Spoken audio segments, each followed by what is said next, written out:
दोस्तों रिसेंटली कार्यक्रम के दौरान भारत के विदेश मंत्री डॉक्टर एस जयशंकर जी ने एक ऐसी बात कही है जिससे आपको भारत की अंतर्राष्ट्रीय कूटनीति साफ पता चलेगी और इससे भारत की ताकत का भी अंदाजा आप लगा पाएंगे। असल में एक बैठक के दौरान विदेश मंत्री जी से सवाल पूछा जाता है क्वाड को लेकर के, तब विदेश मंत्री कहते हैं कि क्वाड अभी जिंदा है और बहुत सही स्थिति में है। और उससे बड़ी बात, जब अमेरिका ट्रेड डील को लेकर के उनसे सवाल किया गया तब उन्होंने कहा कि भारत की रेड लाइन का सम्मान जरूर किया जाना चाहिए, फिर चाहे वो दुनिया का कोई भी देश हो। दूसरी खबर भारत ब्रिटेन से है, जहां पर ब्रिटेन के प्रधानमंत्री कीर स्टारमर 8 से 9 अक्टूबर भारत दौरे पर है, लेकिन ब्रिटिश रॉयल नेवी के पोत अरब सागर पहुंच चुके हैं। तीसरी अपडेट भारत के डिफेंस से है, जहां पर भारत ने हिमालय और जितने भी पहाड़ी इलाके हैं वहां पर VHF रडार इंस्टॉल करने की पूरी प्रिपरेशन कर ली है। जल्द ही चाइना के किसी भी स्टेल्थ विमान को हम आसानी से ट्रैक कर पाएंगे। एंड लास्ट और बहुत इंपॉर्टेंट अपडेट मिडिल ईस्ट से सामने निकल के आ रही है। जानते हैं आज के इस वीडियो में सारी इंपॉर्टेंट अपडेट डिटेल में। यदि आपको हमारा काम पसंद आए, वीडियो को लाइक, चैनल को सब्सक्राइब जरूर कीजिएगा, क्योंकि आपका ये छोटा सा काम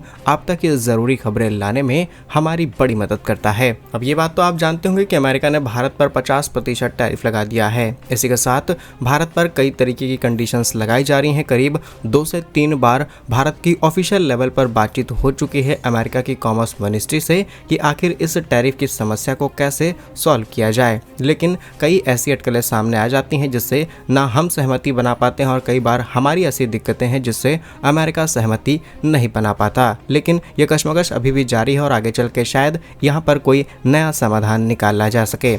लेकिन इन सभी चीजों को लेकर के रिसेंटली विदेश मंत्री डॉक्टर एस जयशंकर जी से सवाल किए जाते हैं। कौटिल्य इकोनॉमिक कनक्लेव समापन समारोह के दौरान विदेश मंत्री जी से इन्हीं सब चीजों पर सवाल किया गया। विदेश मंत्री जयशंकर जी ने क्वाड को लेकर चल रही अटकलों पर विराम लगाते हुए कहा कि क्वाड अभी जिंदा है। ऐसा उन्होंने इसलिए कहा क्योंकि क्वाड को लेकर के ज्यादा जोश नहीं दिखाई दे रहा। क्वाड जिसमें भारत, ऑस्ट्रेलिया, अमेरिका जैसे इंपॉर्टेंट मेंबर्स हैं, कोई खास उत्साह नहीं दिख रहा है। ट्रंप का शायद आना भी ना हो, जहाँ पर इस बार क्वाड की इंपॉर्टेंट मीटिंग्स भारत की तरफ से की जाएंगी, तब भी किसी भी तरीके का उत्साह नहीं देखा जा रहा है। इसलिए कई international media reports, national media reports इस बात को क्लेम कर रही थी कि अब शायद इसमें दम नहीं बचा या फिर क्वाड के मेंबर्स क्वाड में इंटरेस्ट नहीं ले रहे। लेकिन विदेश मंत्री जी के इस बयान ने सब कुछ क्लियर कर दिया है कि क्वाड अभी जिंदा है और बहुत ही सही स्थिति में है। लेकिन जब उनसे टैरिफ को लेकर के सवाल किया गया तब उन्होंने रेड लाइन की बात कह दी। कहा कि ट्रेड डील में भारत की रेड लाइन का सम्मान जरूर होना चाहिए और यह सम्मान है कि भारत अमेरिका के बीच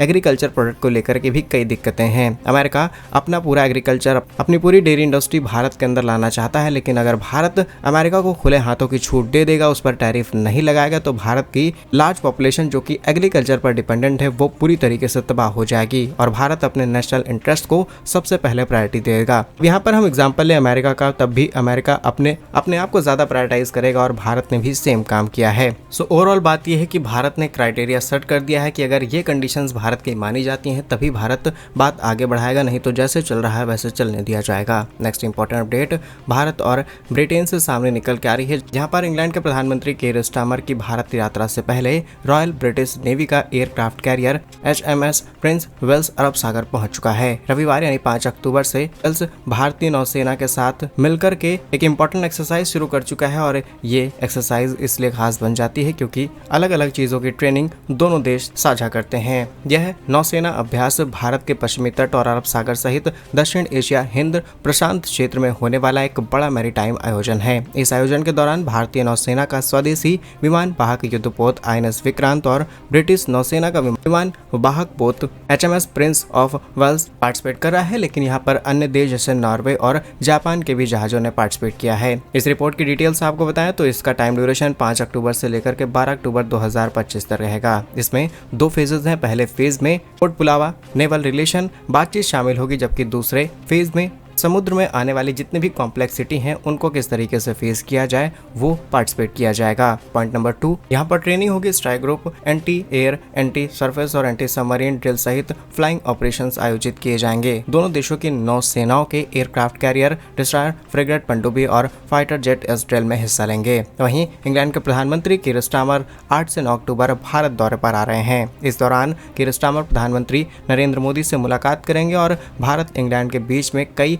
द्विपक्षीय संबंध कैसे मजबूत किए जाएं और नई ट्रेड डील किस तरीके से लाई जा सकें, उन सभी मुद्दों पर बातचीत की जाएगी। और भारत की इसी तरीके की एक्सरसाइज देखते हुए भारत के वो पड़ोसी दुश्मन देश जो कि भारत पर अनाप शनाप टिप्पणियां करते हैं, उन्हें ज्यादा दिक्कत हो रही है। अब इसमें पाक, चीन, तुर्की जैसे देशों का नाम आप शामिल कर सकते हैं, क्योंकि पाक को सबसे ज्यादा दिक्कत है। भारत ने अरब सागर में इतने ताकतवर युद्धपोत बुलाने शुरू कर दिए हैं, वहीं तुर्की जैसे देश पड़ोस में भारत ने अपनी नौसेना भेजनी शुरू कर दी है। तो इससे जियोपॉलिटिकल एस्पेक्ट्स आपको क्लियर समझ में आ रहा होगा। भारत की इन तैयारियों पर आप क्या सोचते हैं, कमेंट्स में जरूर लिखिएगा। नेक्स्ट इंपॉर्टेंट अपडेट, भारत की तरफ से तैयार किए गए एक बहुत ही आधुनिक हथियार से सामने निकल कर आ रहा है, जहां पर भारत ने स्वदेशी तौर पर एक एडवांस VHF यानी वेरी हाई फ्रिक्वेंसी रडार सूर्य सिस्टम डेवलप कर लिया है। इस रडार को भारत ने इस तरीके से डिजाइन किया है कि किसी भी स्टेल्थ तकनीक वाले 6th जनरेशन तक के फाइटर जेट को आसानी से ट्रैक कर सकता है। इसमें J-20 और F-35 को भी शामिल आप कर सकते हैं। अब आप सोच लीजिए कि भारत की डिफेंस टेक्नोलॉजी किस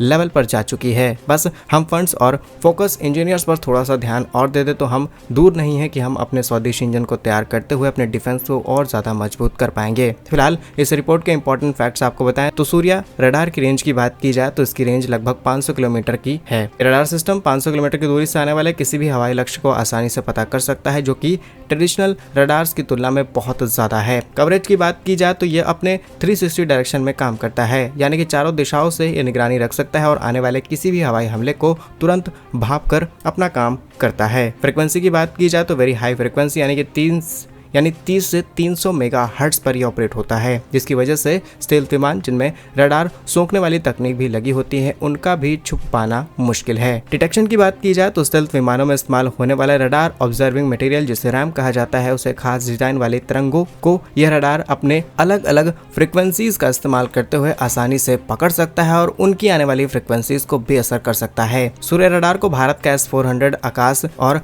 QR-SAM जैसी मिसाइल प्रणालियों के साथ जोड़ा गया है, जिससे आने वाले खतरा में न सिर्फ चीजों को पता लगाया जा सकता है बल्कि उन पर आसानी से हमला किया जा सकता है और किसी भी हवाई खतरे से हम तुरंत निपट सकते हैं। इसी के साथ आने वाले समय में सूर्य की रेंज को और ज्यादा बढ़ाकर के लगभग 500 किलोमीटर तक किया जाएगा और जल्द ही ये हमारी सेनाओं में शामिल होगा। तो भारत की इस नई तैयारी के लिए कमेंट बॉक्स में जय हिंद जरूर लिखिएगा। नेक्स्ट इंपॉर्टेंट अपडेट, GCC यानी कि गल्फ काउंसिल के 6 सदस्य देशों से सामने निकल के आ रही है, जिसमें शामिल है संयुक्त अरब अमीरात यानी UAE, सऊदी अरब, कुवैत, कतर, बहरीन, ओमान जैसे देश। इन्होंने अब एक unified tourist visa pilot launch कर दिया है, जिससे आने वाले समय में अब एक ही वीजा के ऊपर कई देशों में लोग ट्रैवल कर पाएंगे। अब ये कोई नया फॉर्मूला नहीं बल्कि यूरोपीय देश एक लंबे समय से इसे फॉलो करते चले आ रहे हैं, लेकिन जिस तरीके से भारतीय टूरिज्म आज मिडिल ईस्ट में बढ़ा है, इन देशों को फाइनली इस तरीके का प्रोसेस लाना पड़ा। जानकारी के लिए आपको बता देंगे साल 2024 में केवल UAE ही GCC देशों का लगभग 3 मिलियन टूरिस्ट आए थे, जो कि कुल होटल इन्विटेशंस का 11% था। इनमें सबसे अधिक सऊदी अरब से लगभग 1.9 पर्यटक शामिल थे।